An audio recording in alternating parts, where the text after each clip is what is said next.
사도행전 22장 30절부터 23장 11절 말씀입니다. 제가 된 성경으로 신약 227페이지에 있습니다.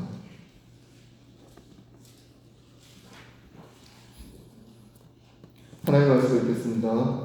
이튿날 천부장은 유대인들이 무슨 일로 그를 고발하는지 진상을 알고자 하여 그 결박을 풀고 명하여 제사장들과 온 공회를 모으고 바울을 데리고 내려가서 그들 앞에 세우니라.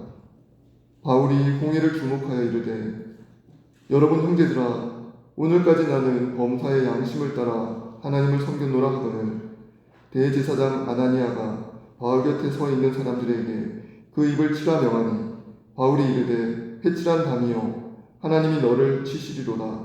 내가 나를 율법대로 심판한다고 앉아서 율법을 어기고 나를 치라 하느냐 하니, 곁에 선 사람들이 말하되, 하나님의 대제사장을 내가 욕하느냐? 바울이 이르되, 형제들아, 나는 그가 대제사장인 줄 알지 못하였노라. 기록하였으되 너의 백성의 관리를 비방하지 말라 하였느니라 하더라.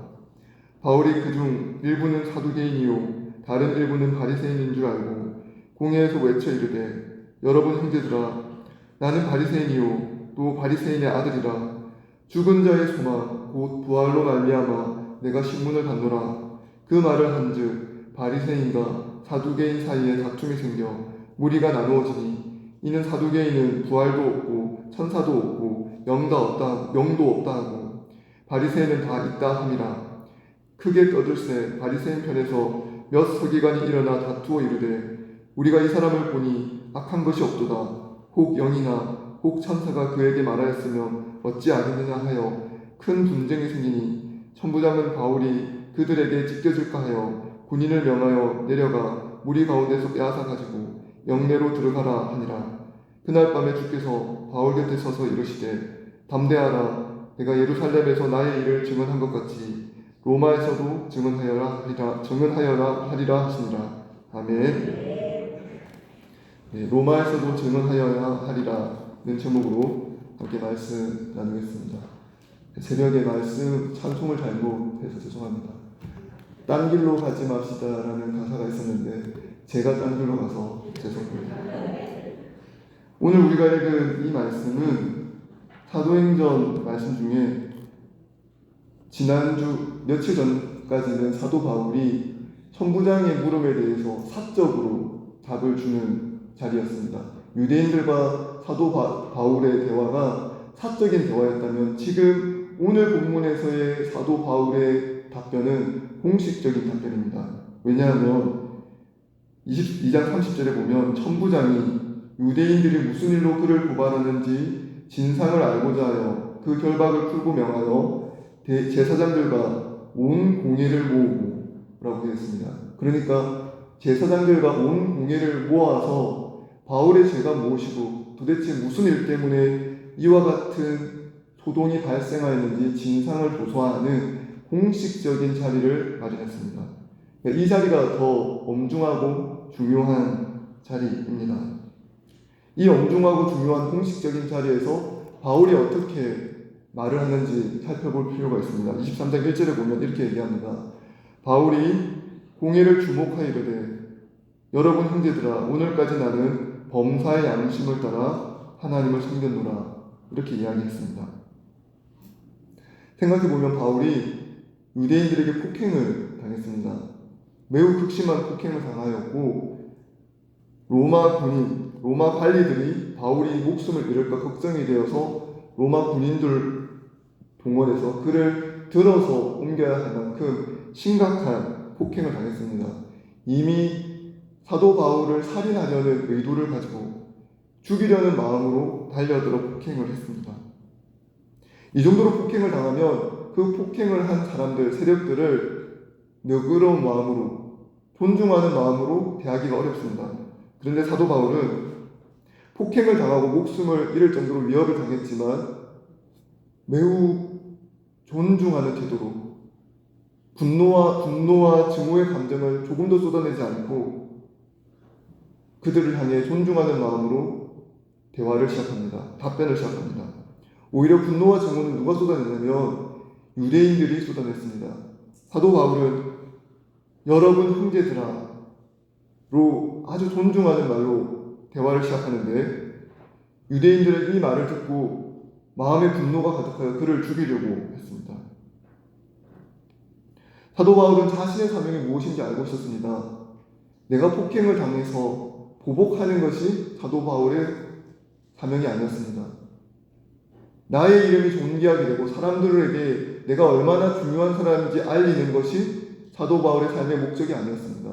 사도 바울은 사는지 죽든지 자신의 삶을 통하여 주 예수 그리스도의 복음을 전하고 하나님의 나라와 그의 의를 구하는 것, 그것이 삶의 목적이고 자신이 받은 사명이었습니다. 이 일을 위하여 자신을 폭행한 사람들을 향하여서도 가장 존중하는 언어로 그들과 대화합니다. 여러분 형제들아, 사도 바울의 언어 사용을 통하여 우리의 언어가 어떠한지, 우리의 삶의 모습이 어떠하며 우리의 삶의 목적이 어떠한지 돌아볼 필요가 있습니다. 우리는 여전히 우리가 중요합니다. 내가 존중받고 내가 사람들에게 인정받는 것이 중요합니다. 그러므로 나를 누군가 공격하거나 나에게 비판하거나 나에게 나쁜 말을 하면 마음의 분노와 증오의 감정이 순식간에 불같이 일어납니다. 그러나 하나님의 나라와 그의 일을 중심으로 살아가면 그 분노와 증오의 감정을 내려놓고 하나님 앞에 내려놓고 이 상황에서 어떻게 우리가 하나님께 영광을 돌리고 하나님의 나라와 그의 의를 구하며 주 예수 그리스도의 복음을 전할지 생각하게 됩니다. 사도 바울이 이렇게 인사하니 대제사장 아나니아가 바울 곁에 있는 사람들에게 명령하여 그 입을 치라고 이야기했습니다. 이 대제사장 아나니아의 행동을 보십시오. 유대인들에게서 가장 존중받고 존경받아야 하며 가장 중요한 직책이라고 할 수 있는 대제사장이 율법도 어기고 그 당시 로마의 법도 어기며 폭행을 사주하였습니다. 사도 바울은 자신을 폭행한 사람들에게 가장 존중하는 언어로 대하고 있는데 하나님의 영광을 드러내고 하나님의 영광을 가장 증거해야 될 대제사장은 법도 어기고 도덕도 어기고 자신의 마음에 있는 분노를 그대로 쏟아내어 폭행을 사주합니다. 이것은 일반 시민의 한 사람으로서도 부도덕한 행동일 뿐 아니라 하나님의 성전을 섬기는 대제사장에게 결코 있어서는 안 될 모습입니다. 사도행전 23장은 두 사람의 모습을 대조하고 있습니다. 대제사장 아나니아와 사도 바울의 모습입니다. 대제사장 아나니아에게는 특권이 있었습니다. 유대교의 유대인으로서 대제사장이었고 자신이 가지고 있는 특권을 가지고 하나님께 영광을 돌리는 중요한 직분자였습니다. 그런데 그 직분자가 자신의 감정, 자신의 유익, 자신의 특권을 잃지 않기 위해 법을 어겨서라도 폭행을 사주해서라도 자신의 뜻을 이루고자 합니다. 자기가 중요한 삶을 살아가고 있습니다. 그러나 사도 바울은 지금 이곳에서 어떠한 직분을 가지고 있는 것이 아닙니다. 오히려 사도 바울은 자신의 특권이라고 할 수 있는 로마의 시민권을 하나님의 영광을 위하여 사용하고 주 예수 그리스도의 복음을 전하는 데 사용합니다. 그러므로 대제사장과 사도 바울의 삶을 비교해보면 한 사람은 자신에게 주어진 직분을 사용하여 자기의 감정을 배출하고 사람에게 보복하고 자신이 가진 특권을 잃을까 염려하여 법도 어기고 도덕도 어기는 삶을 살고 있습니다. 그러나 그 반대편의 사도 바울은 자기에게 주어진 날 때부터 가지고 있는 로마의 시민권, 그 특권을 하나님의 나라와 그의 의를 위하여 사용합니다. 어떤 삶이 영광스러우며 어떤 삶이 의미가 있는 삶입니까? 대제사장에게는 영광스러운 직분이 있지만 그 직분에 허울만 있을 뿐 공허한 삶입니다. 하나님 앞에 무의미한 삶을 살고 있습니다. 사도 바울은 지금 잡혀있고 폭행을 당하고 있으나 하나님의 바라보실 때 그 삶은 매우 고귀하고 가치 있으며 삶의 전 존재를 통하여 하나님께 영광을 돌리고 있습니다. 23장 11절을 보십시오. 사도 바울에게 주 예수께서 나타나셔서 다시 한번 사명을 주십니다. 바울 곁에 서서 이르시되 담대하라. 내가 예루살렘에서 나의 일을 증언한 것 같이 로마에서도 증언하여야 하리라 하시니라. 아멘.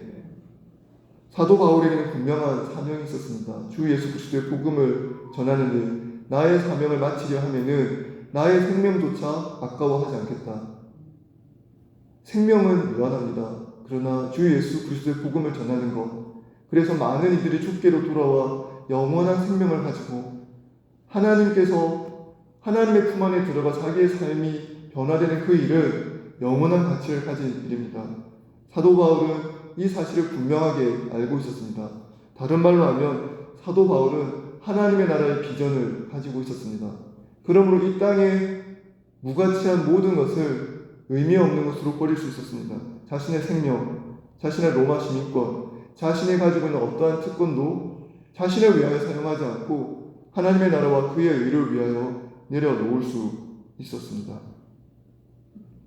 하나님의 말씀이 우리 삶에 다가오면 그 말씀 속에 있는 초월적이고 신령한 빛이 우리를 비추게 됩니다.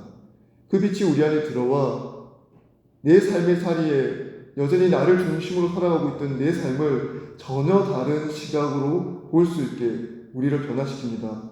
그것이 하나님의 나라의 비전입니다.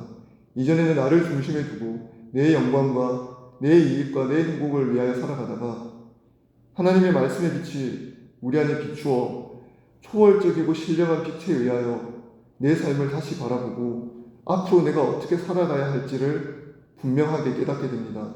이와 같이 하나님의 나라의 사명을 붙잡은 삶에는 후회도 없고 조금도 주저함도 없습니다. 이 사명을 받은 그대로 담대하게 그 삶을 살아갑니다. 사랑하는 성도 여러분, 사도 바울이 예루살렘에서 끝나는 사명이 아니라 로마에까지 진전하는 사명을 잡고 끝까지 그 사명자의 삶을 살아간 것처럼 우리도 지금 여기에서 이 땅에서 누리는 삶의 모든 의미와 가치를 두고 살아가는 삶이 아니라 이 땅에서의 삶을 통하여 영원한 하나님의 나라를 이루고 하나님의 나라와 그의 의를 이루는 데 보탬이 되는 삶을 살아가는 저와 여러분이 되기를 소원합니다. 함께 주기도문 하시겠습니다. 하늘에 계신 우리 아버지여, 이름이 거룩히 여김을 받으시오며 나라가 임하시오며 뜻이 하늘에서 이루어진 것 같이 땅에서도 이루어지이다. 오늘 우리에게 일용할 양식을 주시옵고 우리가 우리에게 죄 지은 자를 사하여 준 것 같이 우리 죄를 사하여 주시옵고 우리를 시험에 들게 하지 마시옵고 다만 악에서 구하시옵소서. 나라와 권세와 영광이 아버지께 영원히 있사옵나이다. 아멘.